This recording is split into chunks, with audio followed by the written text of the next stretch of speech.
One, two, three, 1, 2, 3, 126, 126. and welcome back to. I think this is episode 10. We made it to 10. Bom, bom, 10 and bom. counting. Yep, we got our toes now. We got to count on our toes. We got the Oh, yeah. hands filled up. But welcome back Yeah. to Fatherly Love Podcast. My name is Nikola, and this is my brother Rajko. And today we have a couple more interesting topics to talk about. So today we're going to discuss a couple of different things. We are going to discuss when children are sick, the diets that doctors used to prescribe for children to feel better, and why that's not being recommended anymore as much. We're going to talk about children taking melatonin and vitamins and medicine in general. And we are also going to discuss how us as fathers or fathers to be are affected by pregnancies. Now, obviously, the women have a much harder job than we do as dads, but there are also challenges and struggles that come with becoming a dad and going through that period of time when your baby is baking in your partner's womb. So, without further ado, Raiko, you want to start us off with like a little story? No, I think we should just go and roll with it um, and see how it goes, right? All right. What little So, story did you want to start with? I kind of wanted to mention uh, uh, when we were children, little children. I was like what 5, I think. Raiko was 11 at a time. Um, we lived next to these neighbors that were like a second family to us, and Raiko was, I think, didn't have this as much. There were three brothers that were living uh, in the house next to us, and it was the two of us. And funny enough, I was born in '96. Their youngest, the neighbors, was born in '98. Um, Raiko was born in the '90s, in 1990, and In then 1990. the second youngest son was born in '92, right? Yep. Yeah, he was born in '92, and then the oldest was born in '88, Yeah. right? So we were all like so close in age in a way, and I always remember this from a parenting standpoint because our parents used to work a lot. So personally, me, I would spend a lot of time at their house with the youngest one. So he was 2 years younger than me, and with their mom. She would, babysit, and I would be hanging out there. And I've known this guy like a year before he was born, or 9 months before he was born, and they always told us stories of how we would interact, and I think it's such a cool thing that I talked to my wife about recently, how your neighbors would take care of your children, or your neighbors would be your family, your second parents in a way, and they would discipline you, they would tell you what to do, and you listen, like you didn't want to get in trouble with them or with your parents. And it's just like a flashback that I have. I don't know what your experiences were like in those situations. I have a couple of like small stories myself, but do you have anything that you remember Oh, specifically go, about go, that period of time? go. So the mom, the neighbor, she used to feed me. She was pregnant with him, with Nikola. Funny enough, he has the same name as I do, but she was pregnant with him, and she had this big belly. She used to say, and she would take care of me. I would be over at their house, and she would be cutting up like little smoked meat and cheese, and then she would like give me a bite and give herself a bite. She was feeding the baby and me, and I thought about it, and it's such a cool like thing that our parents were comfortable enough to just leave us with somebody else, um, and have these different experiences. And now, you know, 23 years later, I know this guy, the youngest son, and I feel like I could hit him up anytime. We have this bond. We're like brothers, and the parents see that, and when I visited back home, she was like, "Oh, my fourth son is coming back," from the States. And it always made me laugh because she did see us as, her children in a way. We were so close, and it makes you wonder how many sacrifices parents make, um, very selflessly. You know, because she could have said like, "I'm pregnant. I don't want to deal with another small child." That's You know, that's what usually people would say nowadays. yeah, yeah. Like I have enough worries on my own. Like I can't take care of another child, and it just it So warms my stressful. heart. Yeah, yeah, and it warms my heart like so much that I can always think of them as great figures in our lives, and all the brothers, they're super nice, and we're no matter how long we don't see them, it always feels nice to reconnect with them, and it feels like we never skip a beat. Um, yeah, it's just a funny story that I remembered. So I just No, and wondered that if you that's if a you very had.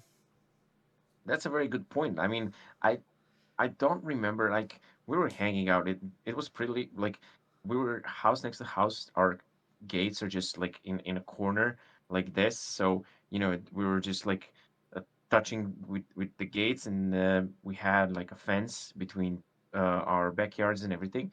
And we would just circle around. We were just like going in and out, and we were just hanging out, and we were hanging out in the street, and there were not as many cars as there are now, but Yep. that was we're that's pretty central location, right downtown, but it was not that busy because the street is small. It's not a huge deal of traffic, and all of the kids would be out. And at some points there were like 30 kids in that corner, Yeah. and it was like three or four different groups of kids. And Yep. we necessarily did not interact much with one another, but we knew that we exist and we were there and we're all mingling. Yeah. We're all Now hanging out. just exactly, and we're running around the whole neighborhood, a couple of blocks, and then we're going and having wars with plastic guns and making bases, and having and that is a kind of interaction, that is something that's happening. And it's just a game. It's like we're having fun. It's Yeah. kids. They're playing. Let them play. Do not be over their heads and over control them and over protect them. Yes, we did fell down a couple of times. We had a couple of friends getting injured. But now everybody's alive, and I We're all think we're good. doing pretty good. We're doing good. I mean, I think A different time. Definitely a a different different time. time. And it Yeah, makes you wonder, like those parents, like now I can't even imagine like letting my kid just go outside, and I don't know, I don't have it in my sights because I don't know what creepy weird people are going to be around my house and my neighborhood. And it sucks. Like I think about it so much. Like I tried to do it once and I was like, Brian, like I'm going to let him be outside and play basketball. And then like I sat down in the house for like 2 minutes. I was like, I can't do this. Like I was getting too anxious. I was like, I gotta make sure my baby's okay. So like I went outside and I played with him. But it makes you wonder how those parents had it too, because you can just let your kid go outside for like 5 6 hours. They're not fucking coming back. I exactly, remember our mom used to yell. She would like open the front. exactly. She would open the front door. She said, "Get your asses in the house. You gotta eat dinner." We're like, You gotta eat "No, something. And we're can like, we?" no, I want to Yeah, play. yeah. No, We I'm just not need hungry. water. And we're starving. We just didn't eat anything, but we just don't want to go in, right? Yeah, yeah. Uh, And now you can't get kids outside. yeah. You That's a can't. problem. Yeah, And yeah. there's like a huge deal. I'm again mentioning that professor from Serbia. Uh, he's always talking about how important child's play is and how important it is to let them be independent in their play, because that's the way how they experience world, how they become independent, how they develop their characters and stuff like that. And another thing that Jordan Peterson said was like, we live in a society that's having so much control over their kids, and we think that we are the ones who are responsible and that we are the ones who are creating and making characters of our children. And if they turn out somewhat not good in some things, we blame ourselves. But your kids are a combination of 400 different types of characteristics that they collect from not only us, they collect it from our family, like both of our families. We have so many DNAs, so many little things that are just different. And that's going to develop into something totally unique and different. and you can't control it.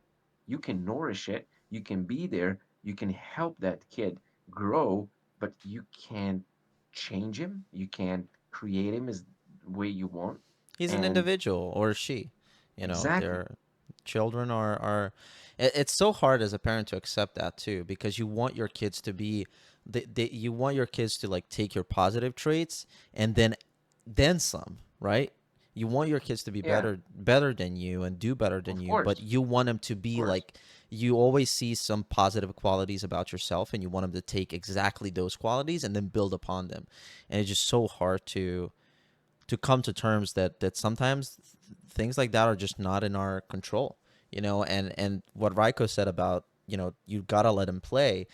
This is where we learn like social etiquette. Like I remember when I was a kid, mm, you you would do something that another kid wouldn't like, and you would either get punched or slapped or yelled at, and you learn a reaction that's like, whoa, like I shouldn't have done this.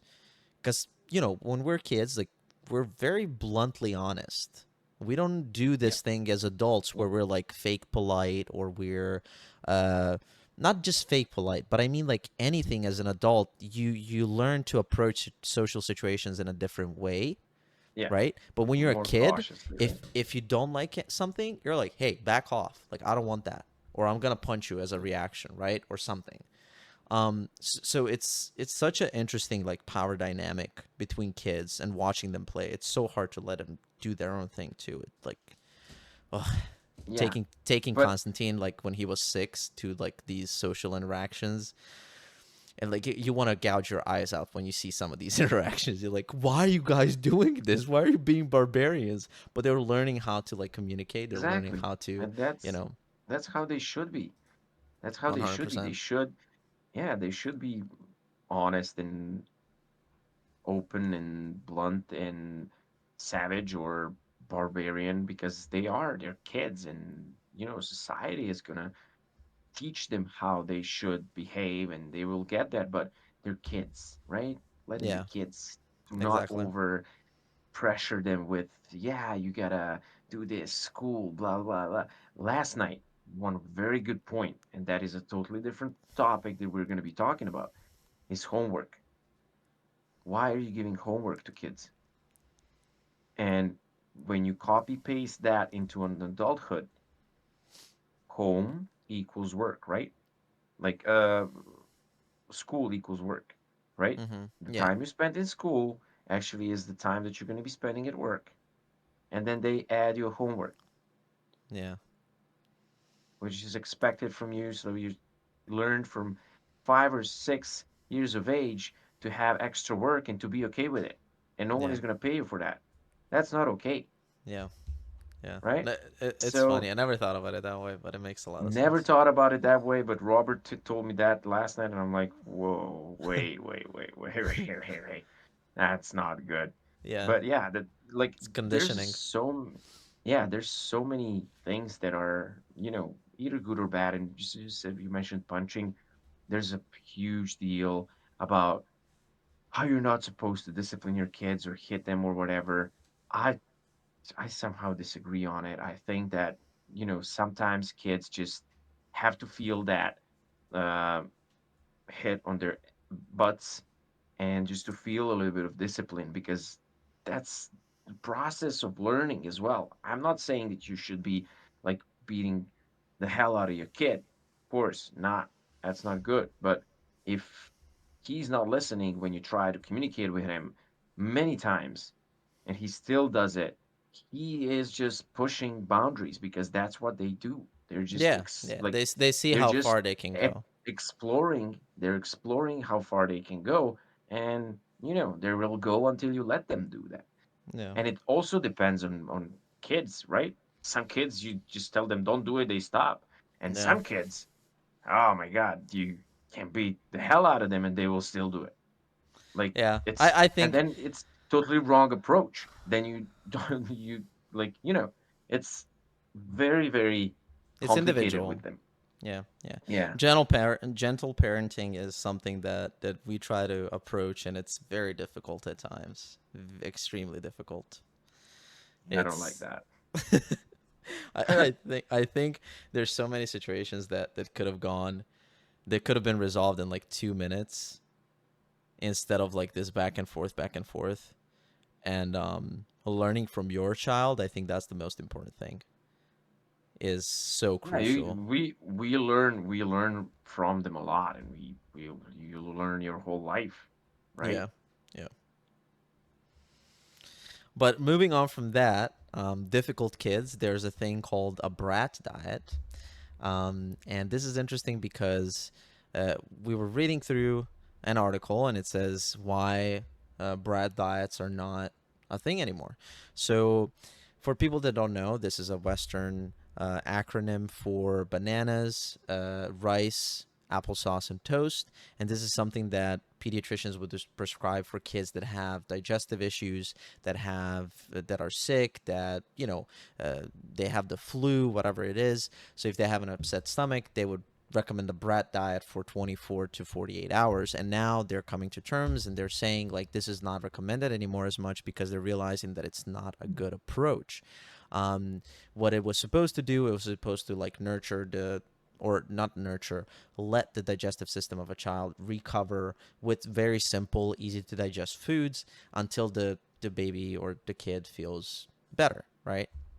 So we started talking about this, and it's very interesting how I remember I would go to the doctor, and she would tell me like just drink tea, eat bread, eat dry foods, you'll be fine after like 24 to 48 hours. Now I think in my case this worked because we didn't have a culture about tea in our house, but whenever we were sick we would drink tea and honey. Like tea and honey was a big thing. In Serbia, you eat a lot of bread anyway, so we would eat bread, and not super often toast because that wasn't very really a thing because we would always get fresh bread from the bakeries, but we would eat a day old bread. It would be hard as a brick, so that's toast for you. And then I think in that regard that worked for us, but now the pediatricians are saying if it's a child that doesn't have applesauce regularly in their diet and somebody prescribes them a brat diet, their stomach will actually get more upset because the body's not used to that ingredient or that food. Um, so what did you what did you do when Wookie would be sick or if he had like diarrhea or a flu? We Yeah, it was tea and bread and like those dry snacks. That's not the healthiest thing on earth, of course, but that is a certain situation where your stomach can't handle anything else than that. And yeah, I kind of agree and understand that nowadays we're just going in so many varieties, and my opinion is that we oftentimes overcomplicate things, and we started doing too many things with too many different shades of the same color, and I think that that's just watering down any approach. But on the other hand, on the other hand, not every approach is fit for everyone, right? So I think that the good solution is somewhere in between. But yeah, for Wookie, it worked like tea and dry foods. That was good for him. Yeah, it is very like a scary time. I feel like at least for when when I see my kid being super sick, it just like sucks. Like they feel bad. You can like give them a little, Mm. like fever reducing medicine or something, but they still feel miserable. Then they cry and they're upset and they don't know how to deal with this. They're not an adult. They can't tell themselves like, oh, I feel like crap. I need to lay down, sleep it off, and take it easy. The kids just want to keep going. Like, and you're trying to tell them they need to lay down and be still and not go crazy and throw toys around. Like it's such a And they difficult just time. Wookie was whenever he is sick, he just wants to be with mom, and he just needs that, security probably, and he cries a lot and he sleeps a lot. So, it's just like very hard to feed him, very hard to it's very tough for Theodora whenever he's sick because he's just looking for her. Hmm. And, it's just very tough. But I am a huge voucher or preacher for natural things and natural medicine and stuff like that. And yeah, uh, we're living definitely in a different world right now. Everything is all whole, everything you intake in your body is very, very unhealthy, and even the healthy foods are not healthy anymore. There's less vitamins, less minerals in fruits and vegetables, and it's like meat and vegetable and greens are like They don't treated hit with the so same. many pesticides. They're like just it's very tough time, and I'm a huge preacher of just going natural. But for example, also I understand that with today's situation, we have to take a lot of supplementation, and there's a lot of things that you just minerals and vitamins that you just take for your health regularly, and they're not coming out of your diet; they're coming out of your plastic bottles, right? Yeah. And that reminds me of, when we were kids, I remember I was like 5, and we went to grandma, our our dad's mom, and I stayed there, and I was running a fever or it was something like that. And my grandma, like, she was the one who spoiled me when it comes to food. Like, she would make me anything. She would make French fries from scratch at 11 p.m. It was a terrible thing. Like, but she was just my grandma. She wanted to spoil me. She would do anything Course. for me. That's what grandparents are there for. Yeah, yeah. Spoil your kids and just learn teach them how to use potty. Yeah, but that it reminded me. The reason why I'm mentioning this is because I remember this time when I was 5. It was a pretty day outside. I didn't want to do anything. I felt like crap, and my grandma said, like, "What do you want to eat?" And I was like, "Grandma, can you like make that chicken soup? I'm really like I was craving chicken soup, like chicken soup Soup is good, yeah. with like short noodles that grandma made from scratch. Like she would make the noodles from scratch, the soup from scratch, everything. Right? That was like medicine to me. That was literally, I would feel a million times better, even if it's And it like is 110 degrees outside and I feel sick. I will eat my grandma's chicken soup, and next thing you know, what I hear is a chicken being butchered in the backyard. You know, yeah, and I'm like, what is she doing? So I walk out, and not to get too graphic, but it's a chicken without its head on, right? So running around the yard for a couple of minutes first. yeah, but it was like 2.5 hours later. I have a chicken soup that's like as fresh as it can get, and I felt like I think the love that she put into it, like somehow mentally made me healthier too. It made me feel better too, and it now when you see pediatricians saying like, "Oh, eat this dry food that comes out of a packaging, that you grab at a supermarket," it just Exactly. doesn't. Yeah. It doesn't feel. I feel like kids don't get that No. same, healing. It's almost like a World is health potion. yeah. You know. World is a totally different place, and everything is unfortunately now um everything's Convenience. about money. Yeah. Everything is about money. It's all about money. And it's just like very sad to see and hear. And what can you do? You can try and put your effort into getting your children up as best as you can. And unfortunately, in this Western cultures, I don't think that people are totally detached from nature and from natural resources and from any way of just having that um, you don't make food anymore. Like you just like yes, you are making food, but what do you make? You go buy gravy in a fucking powder and then add water to it, and that's gravy for your turkey that's filled with uh Hormones. steroids and hormones and probiotics, and you fill that with rice that's half cooked, half ready, and then I mean, you make a soup out of the broth that you buy from a shelf, Yeah. Yeah. in and then it's just like naturally not good, I would say. Yeah. But unfortunately, the whole culture is made on that. You don't have time for that. You don't have time to go. and have your chicken back in your yard. You're not allowed to have your chicken back in your yard anymore. There's just regulations that are forbidding you. Everybody's living in cities. You're just on someone's way, right?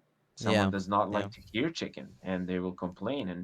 And it's just like all these things are just getting to each other Cascading. and adding up. Exactly. But it's something that's inevitable. That's called progress, and we're moving in rapid speeds up there. And I think that we should just slow down as individuals, and if you can, just go and take a look at internet as a horrifying space, but it's also an amazing space, right? And there's a lot of things that you can find out. And I think that we can make a next episode on, those natural uh, remedies that we use back home and that you can find 100%. and that you Yep. can make for your kids, because there's a lot of things that you can do and they don't have to include any antibiotics. Antibiotics are Yeah, I was gonna terrible for mention. kids. Yeah, so They're terrible for kids. something that I learned from Raiko is that swallowing like garlic, like chunks of garlic, is a very good anti-inflammatory medicine, like natural medicine. And Constantine, my stepson, he hates taking medicine in general, right? And we were like, honey, how about you swallow a couple of garlics? And she's like, okay. And we're like, oh shit, he's gonna do it. So he was sick like 5 6 months ago. He swallowed a couple of garlics. He slept it off. He stayed hydrated, and he was good. It was good. Yeah, honestly, like I can't stress this well enough. Unfortunately, my wife, she's just not receptive of that. And we're separated now, and I can't push it, but it is what it is. She's alone with him over there, and she's doing things so it's more convenient for her. But yeah, I was trying to tell her, make some like nice little bands for his feet and just wrap, like slice onion, make a gauze, make a nice little pad, and just wrap that around his foot.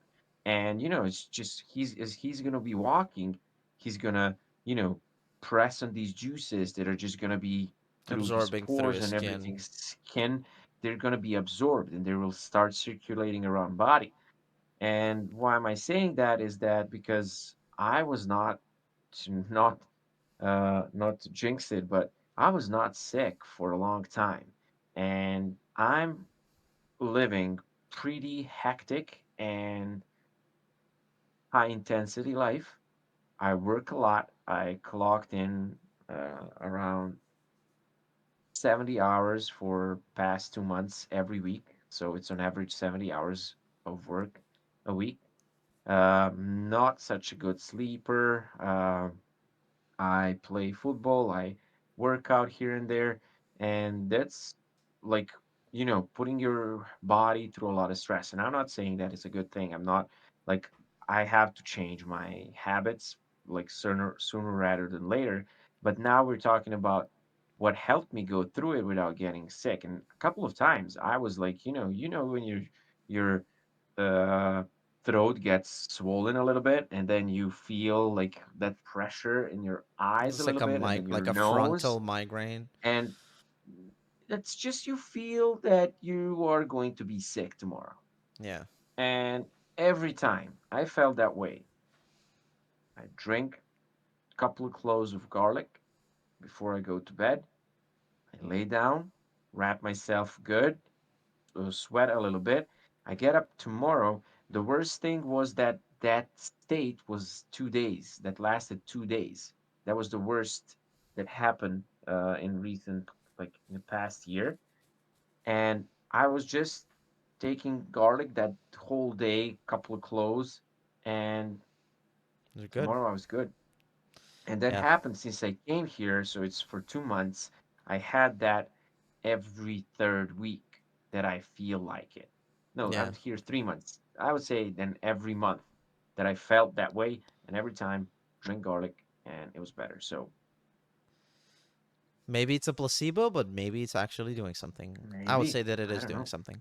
But Well, this brings it's us, proven. It's the one of few natural antibiotics, yeah, yeah. And right? then also, I actually And saw what I wanted to try. Maybe you can try it too. This thing called onion water. So you're supposed to like yes, slice up your onion, yes. put it in a mason jar, put it with water and a splash of vinegar, and it's supposed to be very good for both children and adults as like a anti-inflammatory antibiotic type of medicine. So Yep. you I know, saw that as well. yeah, maybe try it Yeah, out we and should next episode we'll talk about that. I think that yeah. that's a good thing to talk about. Definitely something that should be discussed. But this also brings us over to um, an interesting topic, which is pregnancies and how dads go through pregnancies. Sounds very selfish because obviously women are the one who have the most strain on their body while this process is happening. But uh, our whole world gets flipped upside down as dads when that happens as well. Um, there are many struggles. There are some things that I think were positive from that. There's certainly things that are negative that you can't really help it, right? But Raiko, what was something that you know that specifically affected you when Theodora was going through her first pregnancy? Well, a big shout out to Theodora. She was the most amazing pregnant lady that I've like met. She would not complain about anything. The worst thing that was happening is that she was sleepy, and that's it. She Yeah. was doing everything by herself. She was not having cravings of food, so she would not ask me to go grab something. I think it happened just once that and it was not even a problem. I was getting from the game and she was like, "Oh, I want to eat this." And I'm like, "Okay." And it was just on my way. So nothing like that. I was more involved in, kind of cleaning stuff, cleaning around house and stuff, but she was doing everything by herself. Honestly, I can't remember that I struggled with anything. What It about was this just pregnancy? you're joking, right? What about the second pregnancy? I'm in Canada. Whole pregnancy. I'm in Canada. I Okay, can't do anything. I'm just but wait. making fun of Yeah, her because she's so big now. She's but much bigger than with Wookie. but you were there for the what first 3 months, right? That's not even pregnant, right? She doesn't even have a belly or whatever. It's just like She's still nothing's pregnant, happened. Raiko. I know, but she didn't like. She was the same. She was not complaining about anything. She didn't have any problems. But what about now? Besides the fact that Now she's having a little bit of fatigue. fatigue, a lot of fatigue. She's sleepy, and she when she lays down for I think it's already 2 months now. She feels how do you say muchnina? Oh, like sickness. Well, belly, like Oh, where she oh, wants to like throw up. oh, okay. Yeah, so they call it morning sickness, but she's having it when she lays down. When she lays down in the evening, Mm. and Oh, she's like, heartburn, heartburn. That's what they call it. I don't know if it's a heartburn. I no, it's she wants to throw up. She feels like she wants to throw up. Oh, okay. It, So, and that is the worst. I mean, she's now getting very tired with Wookie. He's year and a half. He's starting to blabber. He's starting to explore everything. He now knows everything. He's independent. He wants to do everything by himself, and he is un, unbearable in a sense of he wants to move constantly, right? yeah, And she can't really follow that up. So that must be a lot. To me, I actually pulled a positive out of it, which was, um, so my wife is 6 months pregnant now, and she's still working. So on the days that she works, I usually wake up with her and make her breakfast while she's getting ready and getting everything together so she can go to work.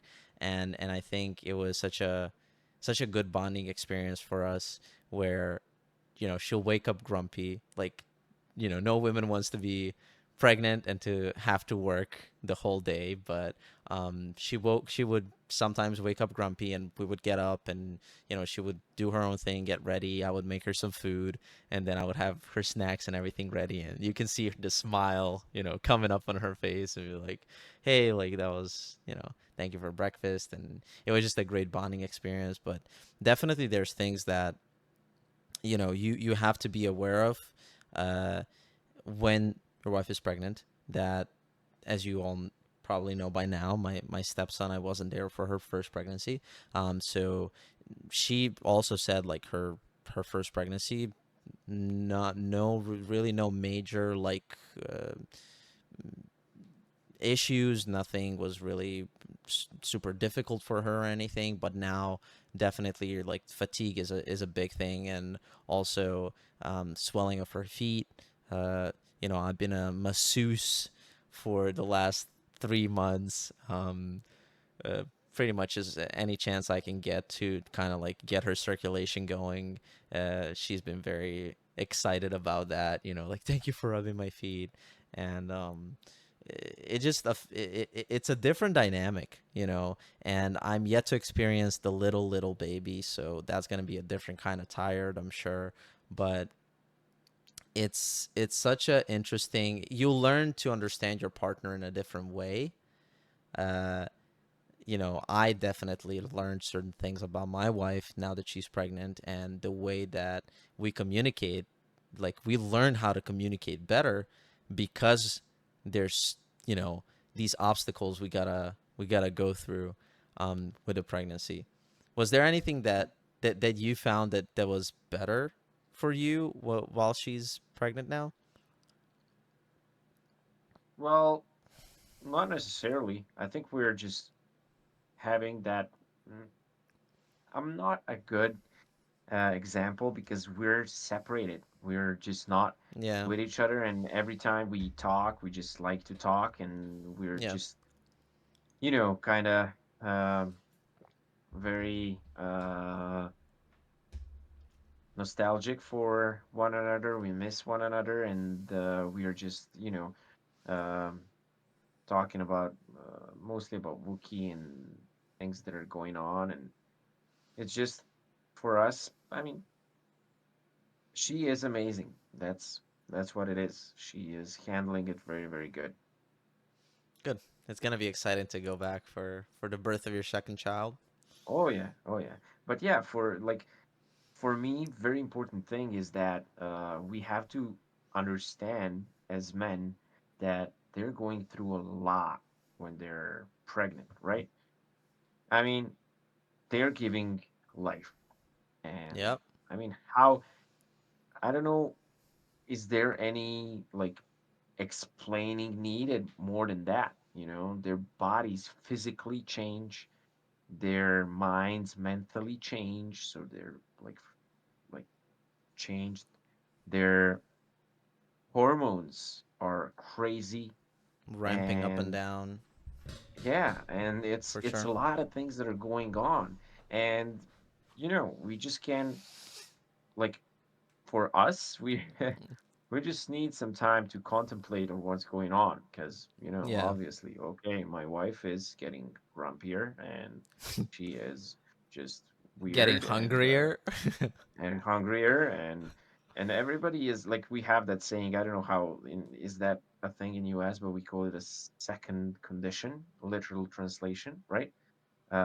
For Oh yeah, when for you're the pregnant. pregnancy. Yeah, yeah, that's Yeah, funny. I never so it's thought a about it that literal way. translation, but that is really a like second condition. She's totally different person. She's changed, and Yeah. that's something that's normal and every woman is going through. And for us as men, it's very hard to understand that because we cannot understand it because we cannot be in that situation. And And also we are on a we different, just like, when you think about it in a way of your your wife is on one hormonal balance when she's not pregnant, and you're on one hormonal balance before she gets pregnant, but then she gets pregnant, she's on a completely different hormonal level and balance, but you stay the same.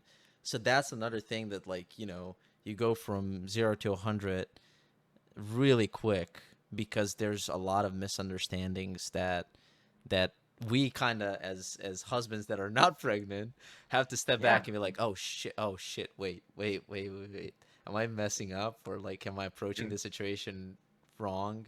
Even that sometimes it's not reasonable on either sides, you have to like understand that women are going through so much. oh um yeah. And that's something that we as men often forget because I wouldn't say um it's selfish or whatever, but it's just like, sometimes you just really can't grasp on that. And for us as parents, the mom is having that connection with child the moment she gives birth because that child is part of her. And if yep. everything is okay with mentally and in relationship with parents, that's a normal thing. And then father needs a little bit of time to get that, That to feeling. understand that, to Yeah. get that feeling. And that's why it hits us as fathers 6 months after, for real. Like, oh my God, I have a kid. Yeah. It, you it's know, I'm it's sorry, I was gonna say, it's interesting when you say like they're a part of her. There's now, I really gotta look into this, but Brenna was telling me like now they're finding, there was a study that says that mother's intuition can actually be explained scientifically, because a part of your DNA, when I say your DNA, is exactly, the mother's DNA exactly. is in that child. So when you Yeah, feel like, oh, I feel like they're in trouble when they're like teenagers and stuff, they actually know somehow yeah, genetically.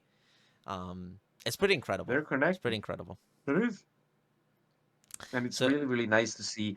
It's nice to see, and it's nice to talk about that because, you know, they need they need support in you that need time for praise. these 9 months.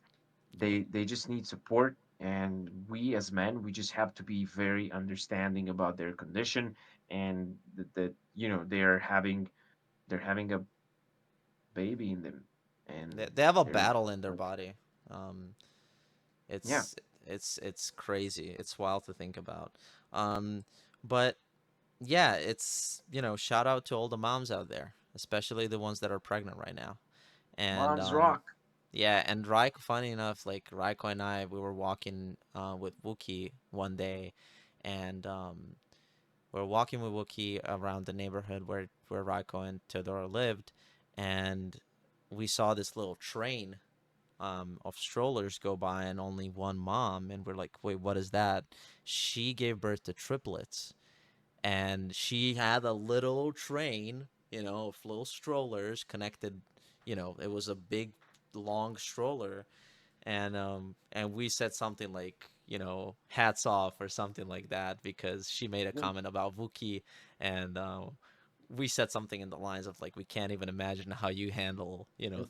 three at the same time, and it's just incredible what moms do. They're really the MVPs when it comes to Oh parenting. yeah, um, but also, we talked about, uh, fatigue and pregnant women being tired.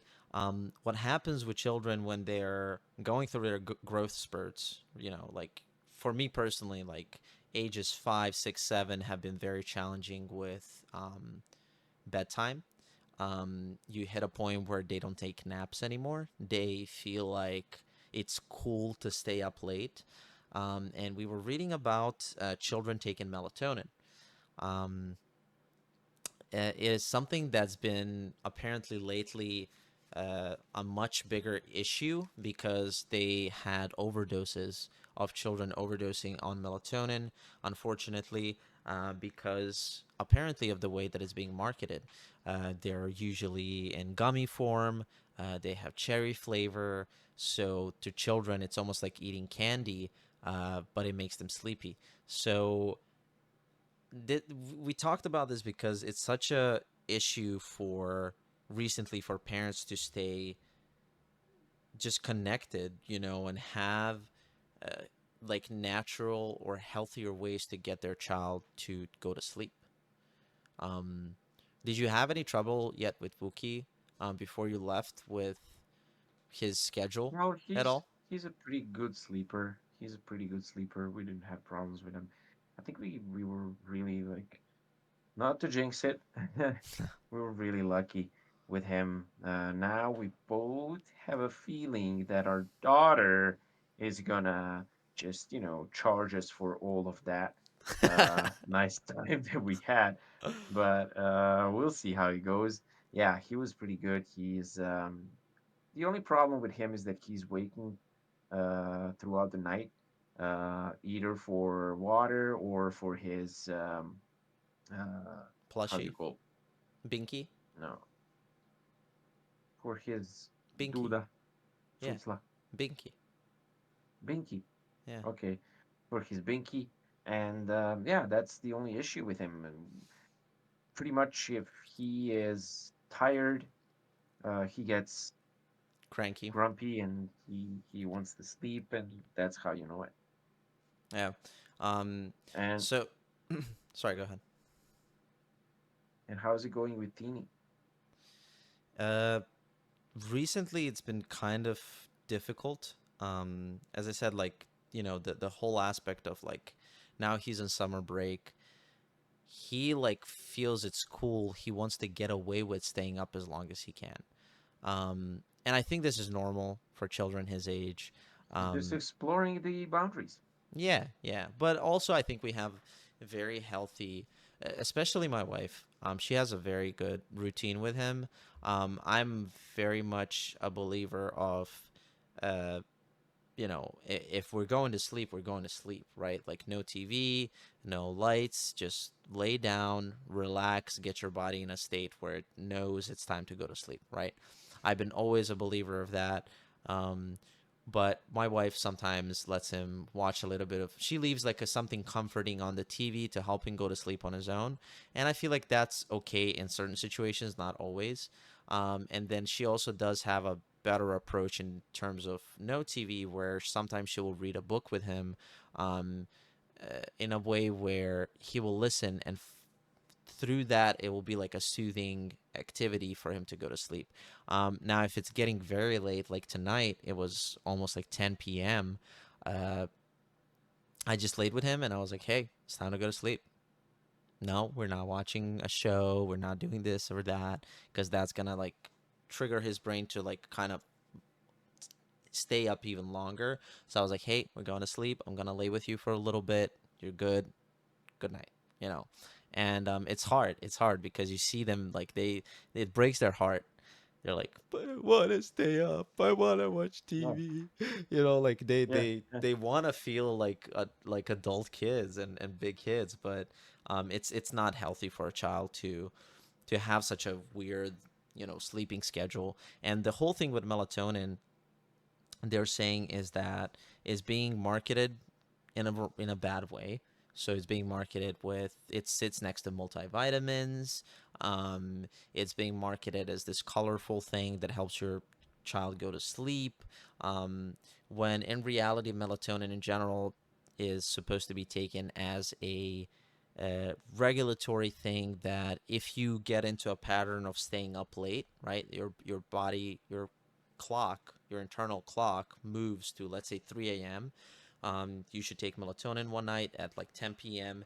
and it should reset your body clock. And that's like apparently the main use for melatonin. But a lot of people, a lot of adults too, they take it as a supplement to fall asleep easier. What do you think about that? Um, I think I have to ask you, do you think why is Peter Pan always flying?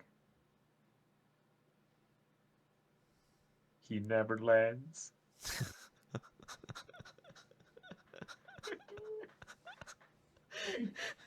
Oh, you got your dad joke shirt, so you think you should be doing the dad joke this episode? Yes. Okay, okay. But You what can do give you a call dad joke back. what do you call cheese that's not yours? You know. Nacho cheese.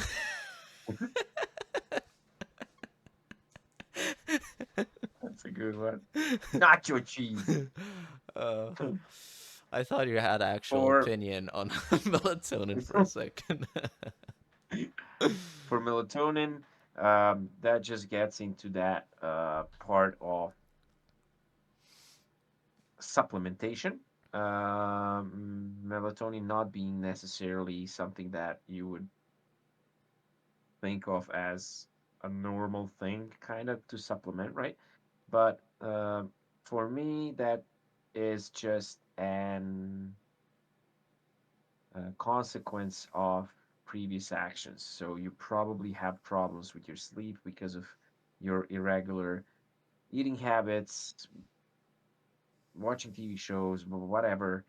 So I think that corrective action should be taken in some other earlier stages, and I think that melatonin as a solution should be something that you go for at as a last resort, Yeah, right? agreed, Because 100%. for me, a lot of things nowadays are a problem of not good diet. A lot. Yeah, most definitely. Our food has changed. We talk about grandma's chicken soup. I don't think anybody ever is ever going to experience that anymore.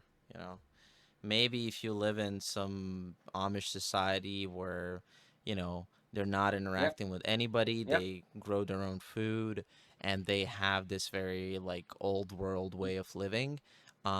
Maybe, but with everything that's being fed to us nowadays, like even the grass that the chickens So eat, the grain the chickens eat, it's not the the same. the the very, very big difference, if you just take a look at, just go in a store by yourself and buy an egg, that's white egg, that bulk white eggs that you buy, and buy an organic egg that you can buy at, I don't know, how do you call those markets where you can buy organic Fresh egg? If you markets, can find farmers find markets. a farm or whatever, and Yeah, just crack them open, and you will see how different the egg yolk is. Like fluorescent yellow, that's how it looks like on the probiotic yeah. steroid one, and orange should be, and it will be in an organic egg if it is a cage-free fed chicken, because it's very important to be cage-free and run around Well, the no, it should yard be. and pick. They say that even cage free is not great because apparently there's like four different distinctions, and actually pasture raised is what you're looking for because those are chickens Yes, that roam yes, freely. roam free. Yeah, Yeah, yeah, yeah. That's what you're looking for. Yeah, thank you, Nicola. yeah, So that's actually what you're looking for. And if you like meat, you take meat from that same chicken. Take beef, take pork, take whatever you want. If it's pasteurized, you will make a difference. We were buying back home from our relative. We would buy chicken, and you would actually get chicken that has fat, but that fat is under skin and it's yellow, and it's fat, right? They have fat. Chicken have fat, yeah, but in that, it's under skin. It's not thick. It's thin, yellow, fat. And then when you cook soup from that chicken, that soup is yellow, and that yep, meat tastes better than for when you buy a chicken from a huge grocery store chain one hundred that percent. must produce chicken. So it is expensive, but you are taking care of your health. And if you take a look at inexpensive food that you buy, and kind of, yeah, let's buy this less expensive egg and less expensive chicken, but yes, you are buying and you are saving a little bit, but still you're eating some sweets, bread, some highly processed food, snacks, and stuff like that. And if you just take that off your diet, you can provide yourself with healthier choices of food or whatever, and that would be more beneficial for you in the long term, where you will not have to have these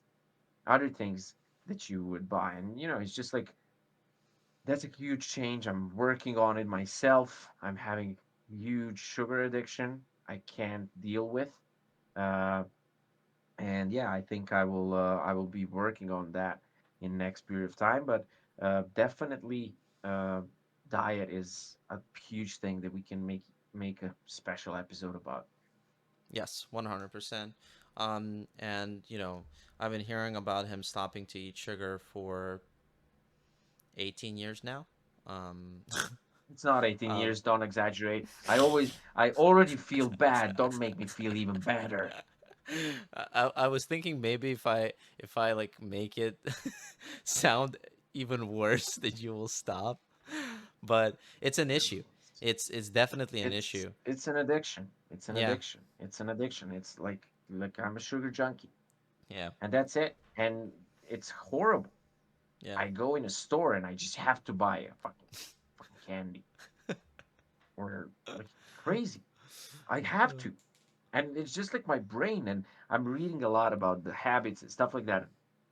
Like our brains are doing that 80% of the time unconsciously. Unconsciously they're doing that, and you have no control over it.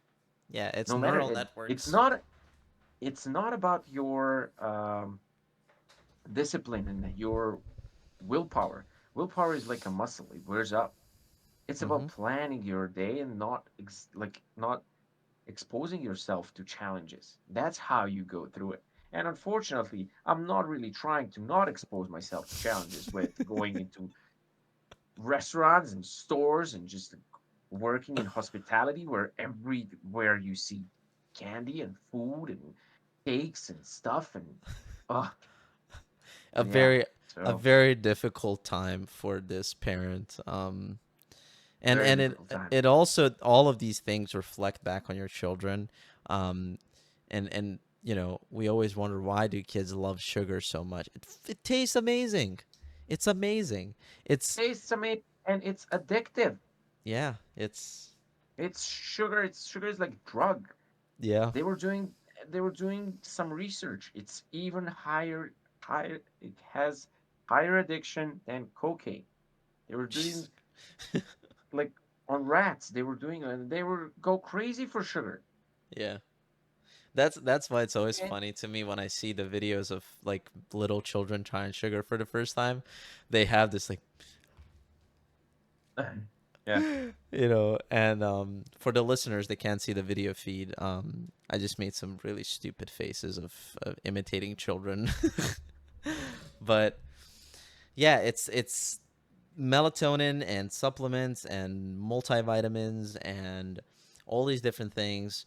Obviously, ideally, you want to have your child just eat good food and be satisfied with that. And to knock on wood, uh, personally, I have very little issues with our son. He loves to snack on cherry tomatoes, on mini bell peppers, and cucumbers, and apples with peanut butter, and that is such a such a blessing, because I see some parents and some kids, and I do not know how they deal with that stress. Do they just give up and say, like, this kid is only going to eat peanut butter and jelly sandwiches and chicken tenders and fries, and they're just like, okay, that's my kid's life, right? I don't know, I would probably like rip all my hair out. But not to jinx it, as Rajko would say. uh I hope that's the case for our baby coming up. And hopefully he eats fruits and vegetables, and I'm praying for that. I'm not religious, but yeah. I'm praying Well, for that. yeah. Well, things are changing for them, and they are just experiencing different tastes and feel different things, and they find something that they like, and it's hard to make that a habit, or I wouldn't say a habit, but it's hard to stick to Expose that them. because they Yeah, want to explore, right? That's natural thing, and that's how it should be. They yeah, have to try different foods. But yeah, it's just very complicated when you see a kid not wanting to eat something. And then, unfortunately, I'm a little on the radical side in these kind of situations where I'm just like, well, buddy, you have to eat. You don't want to eat, you don't have to. It's fine. Nothing for you until breakfast, until dinner, and you're Yeah. gonna have the same thing. So, but it's like not in that way of making them eat something that's really like not, but just normal foods like Yeah. vegetables, various diet, eggs, dairy, meat, fruit. They have to have everything in their diet. We Yeah. are omnivores. We're Yeah. not supposed to be eating only vegetables or only meat. We should be eating everything. But yeah, it's just like Balance that is such a huge thing, and exactly, we were exactly. blessed. We were blessed. I mean, I had some very bad digestive issues with candida, which is a bacteria that lives in everybody's stomach.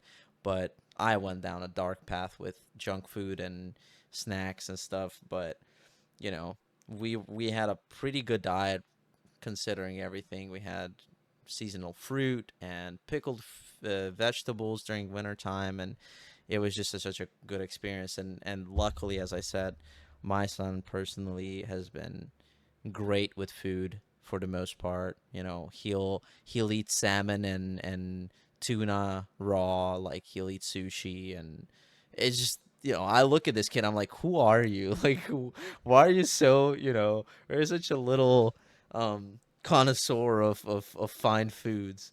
It's just so cool to see. Is Wookie still just asking for bread all the time, whenever he gets a chance? Now popcorn, popcorn, popcorn, popcorn. Hey, He's wait, he that's just good. grabs food and he's not giving you anything. Like it's his food. I'm not sharing now. Crazy. I can't wait to see him again. That kid is so Yeah, hilarious.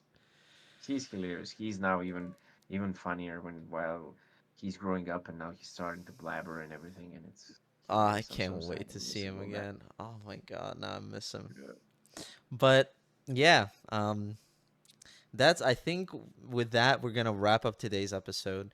We hope you guys enjoyed. Uh, some very interesting topics and some very cool ideas from this conversation for the future episodes.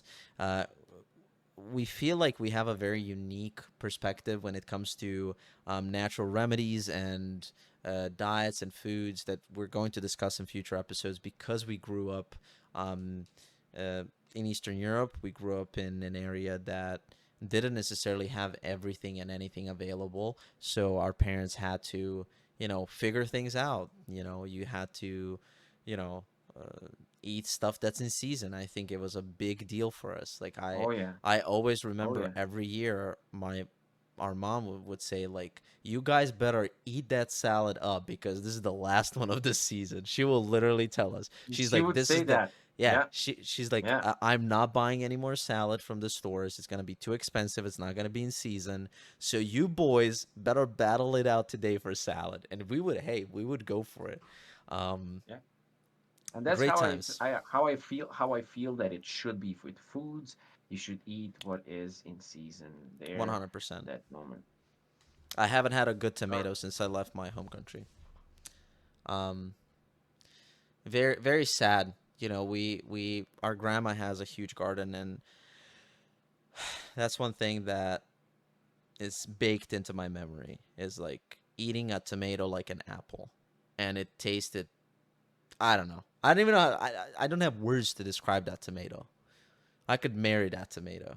Oh It yeah. was it was Oh the yeah. juiciest, That's most great. flavorful tomato ever. But yeah, we'll talk about it. We got plenty of stories for you guys for when we start a podcast, and we'll talk about these little tidbits of our childhood. And I think it's interesting to us because Of course. I learn about experiences that Rajko had, and hopefully he learns about some experiences that I have because when we were kids, why would we talk about these things? We don't care. Um, but yeah, we hope you guys enjoyed. Have a wonderful night. If you have any suggestions or questions, send us an email at fatherlylovepodcast@gmail.com and we will get to it. Maybe we can mention it in the show. So, yeah, Until All right. further, go ahead. Thank you very much for your patience. And we will see you all in episode 11. See you soon. Bye bye.